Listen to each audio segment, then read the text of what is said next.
اے چیونٹیوں اپنے بلوں میں گھس جاؤ، کہیں ایسا نہ ہو کہ سلیمان اور اس کا لشکر تمہیں کچل ڈالے اور انہیں خبر بھی نہ ہو۔ برسوں قبل ملحدین قرآن پاک کے اس واقعے کو محض قصہ اور افسانہ قرار دیتے رہیں اور مذاق بناتے رہیں کہ چیونٹیاں کیسے بات کر سکتی ہیں، جسے آج جدید سائنس نے اپنی تحقیق سے ثابت کر دیا ہے۔ قرآن مجید میں میتھامیٹیکل کیلکولیشن کے بھی حیران کر دینے والے حقائق اور اشارے موجود ہیں۔ مثلا قرآن مجید میں لفظ البحر یعنی سمندر 32 مرتبہ آیا ہے اور لفظ البر یعنی زمین 13 مرتبہ آیا ہے۔ ریاضی کے پرسنٹیج کے اصول کے تحت دونوں نمبرز کو جمع کرے تو 45 کا عدد نکلتا ہے، یعنی سمندر کا تناسب 71% اور زمین کا پرسنٹیج 28% بنتا ہے۔ اور آج کی جدید سائنس ہمیں یہ بتاتی ہے کہ اس دنیا میں سمندر اور زمین کا تناسب بھی بالکل اتنا ہی ہے، لہٰذا یہ کوئی اتفاق نہیں ہو سکتا کہ اتنے ایکوریٹ پرسنٹیج قرآن مجید میں موجود ہو۔ یہ صرف اسی کا کلام ہو سکتا ہے جس نے سمندر اور خشکی کی تخلیق کی ہو۔ دنیا کا ہر جاندار خلیوں سے بنا ایک مخلوطی مخلوق ہے اور خلیوں سیل سے ہی تمام جاندار کی تخلیق ہوتی ہے۔ ان خلیوں کا مرکزی کردار کروموزوم ہوتا ہے جس سے ڈی این اے بنتا ہے۔ دراصل دنیا کے ہر جاندار کے اندر مخصوص تعداد میں کروموزوم پائے جاتے ہیں۔ ان کروموزومز میں اس جاندار کے تمام موثی خصوصیات پائی جاتی ہیں جو وہ اپنے آباء و اجداد سے حاصل کرتا ہے اور جس میں اس کے بناوٹ، شکل و صورت اور اعداد و اطوار سب کچھ موجود ہوتی ہیں۔ انسان کی خلیوں کے اندر 46 کروموزومز پائے جاتے ہیں، گھوڑوں کے اندر 64، بلی کے اندر 38، جبکہ بکریوں میں 60 کروموزومز موجود ہوتے ہیں۔ اور اسی طرح ہر جانور اور پیڑ پودوں کا اپنا الگ الگ کروموزوم نمبر ہوتا ہے۔ واضح رہے کہ کروموسومز کی دریافت پروفیسر والٹر فلم نے سال 1882 عیسوی میں کی تھی، جبکہ انسانی کروموسومز کی دریافت سال 1956 میں ہوئی۔ اب اگر ہم قرآن مجید میں سورہ الزلزلہ میں غور کریں، اس آیت میں موجود لفظ انسان سے پہلے 46 حروف آتے ہیں۔ یہ حیرانی کی بات ہے کہ انسانی جسم میں بھی 46 کروموسومز پائے جاتے ہیں۔ اسی طرح سورہ البقرہ میں لفظ بندر سے پہلے 48 حرف آتے ہیں اور بندر کے جسم میں بھی 48 کروموسومز ہوتے ہیں۔ اسی طرح سورہ نمل کے اندر لفظ شہد کی مکھی سے پہلے 16 حروف آتے ہیں جو کہ شہد کی مکھی کا کروموسوم نمبر ہے۔ سورہ عمران میں لفظ گھوڑا سے پہلے 64 حروف آتے ہیں، گھوڑوں کے خلیوں میں بھی تعداد اتنی ہی ہے۔ اور اسی طرح سورہ کاف میں لفظ اونٹ سے پہلے 74 حروف آتے ہیں جو اونٹ کا کروموسوم نمبر ہے۔ قرآن مجید میں بے شمار سائنٹیفک فیکٹس کے علاوہ بہت ساری پیشنگوئیاں یعنی فیوچر پریڈکشن بھی موجود ہے، جن میں بہت سی پیشنگوئیاں وقوع پذیر ہو چکی ہیں اور کچھ ہونا ابھی باقی ہے۔ جس وقت نبی کریم صلی اللہ علیہ وسلم مکہ میں تشریف فرما تھے، اس وقت دنیا کے دو عظیم طاقتیں یعنی روم اور فارس کے درمیان شدید جنگ برپا تھی۔ جنگ میں مسلسل پرشین امپائر کی فوج رومن امپائر کو شکست دے رہی تھی۔ مشرکین مکہ فارس کی فتح سے بہت خوش تھے کیونکہ فارسی بھی آگ کی پوجا کیا کرتے تھے اور وہ بھی مشرک تھے، لہٰذا اس دوران سورہ روم کی آیت نازل ہوئی۔ روم والے قریب ترین زمین میں مغلوب ہوں گے مگر وہ اس شکست کے بعد چند ہی سالوں میں غالب آ جائیں گے۔ عربوں کے لیے یہ پیشنگوئی بالکل ناقابل یقین تھی کیونکہ رومی مسلسل شکست پر شکست کھا رہے تھے، لیکن چند ہی عرصے بعد قیصر روم قسطنطنیہ سے باہر نکلا اور اس کی فوجوں نے فارسیوں پر پے در پے حملے کیے، جس سے فارسیوں کو شکست ہوئی اور رومی غالب آ گئے۔ رومیوں کے متعلق یہ عالمی پیشنگوئی کوئی معمولی بات نہیں تھی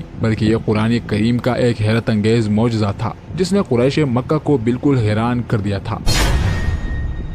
9 ہجری میں جب رسول اللہ صلی اللہ علیہ وسلم کی قیادت میں مسلمانوں نے مکہ کو فتح کیا تو فتح مکہ کے دن نبی پر یہ آیت نازل ہوئی، بے شک اللہ مسلمانوں سے راضی ہو گیا ہے اور انہیں جلد ہی فتح نصیب ہوئی اور اب مزید بہت سی نعمتیں بھی دیں گے جنہیں وہ لیں گے۔ اللہ نے ان آیات میں مسلمانوں کو فتح مکہ کے بعد کئی جنگوں میں فتح کی خوشرنجی دی ہے۔ تاریخ گواہ ہے کہ پھر مسلمانوں نے خیبر، حنین، تبوک اور خلفاء کے دور میں بے شمار علاقے فتح کیے اور مسلمانوں کو مال غنیمت حاصل ہوئی۔ دنیا میں کوئی ایسی کتاب نہیں ہے جس کے ہر ورق، ہر آیت، ہر جملے میں اتنے راز چھپے ہوں۔ آج سے 1400 سال پہلے کسی انسان کے لیے ایسا کتاب لکھنا ناممکن تھا۔ یہ سب وہی بتا سکتا ہے جس نے یہ سب بنایا ہو، جو اس کائنات اور تمام مخلوق کا خالق ہو۔ قرآن مجید کے اور کتنے راز اور پیشنگوئیاں مستقبل میں سامنے آئیں گی یہ تو وقت ہی بتائے گا، لیکن یہ بات واضح ہے کہ انسانی دماغ کا قرآن مجید کو سمجھنے کا یہ سفر ابھی نامکمل ہے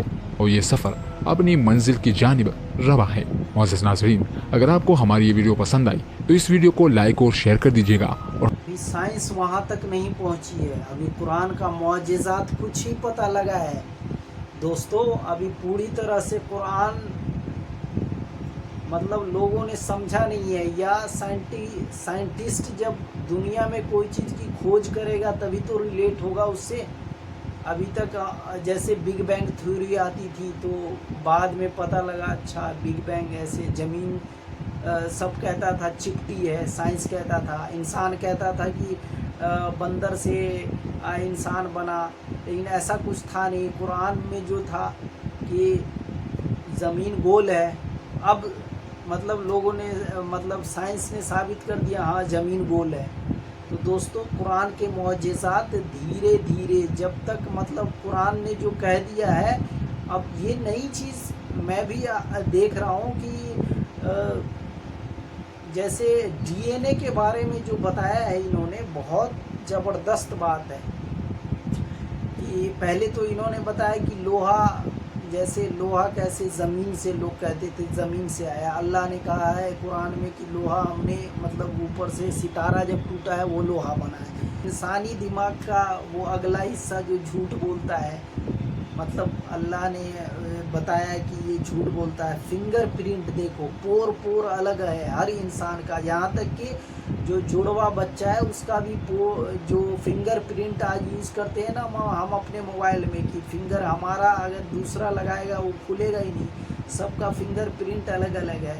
جو آج جو زمین پہ پانی کتنا 70-30 لوگوں کو پتہ تھا 70% پانی ہے اور 30% خشکی ہے، اور وہ قرآن پہلے سے ہی بتا دیا. ڈی این اے کا تو بہت، انسان کا کروموزوم بناتا ہے ڈی این اے، اور ڈی این اے مطلب ہر انسان کے ڈی این اے کا نمبر ہوتا ہے. جیسے انسان میں 46 ہے، تو انسان جہاں پہ قرآن لکھا ہے وہ اس سے پہلے 46 وہ آتا ہے، حروف 46 آتا ہے، اور وہ بنتا ہے انسان کا کروموزوم.